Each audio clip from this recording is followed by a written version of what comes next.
tipos requetefinos, eran dos tipos medio chiflados, eran dos tipos casi divinos, eran dos tipos desbaratados. Si se encontraban en una esquina o se encontraban en el café, siempre se oía con voz muy fina el solito de don José.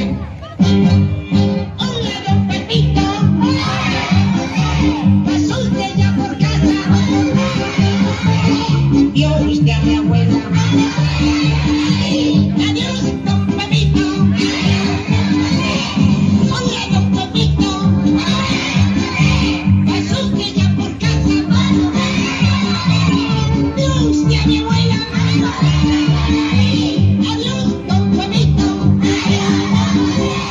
Susanita tiene un gato chiquitín, que come chocolate duro y bolitas de anís.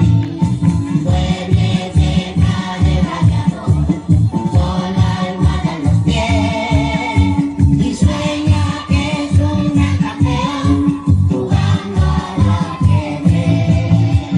Gusta el cine, el fútbol y el teatro, baila tango y rock and roll.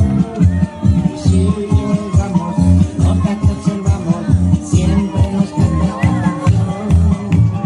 Susanita tiene un gato chiquitín, que come chocolate y turrón y bolitas de anís. Duerme cerca del radiador, con la almohada en los pies, y sueña que es un gran campeón jugando al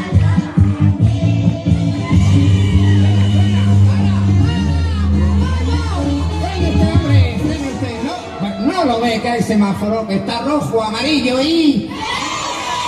¡Rojo, amarillo y...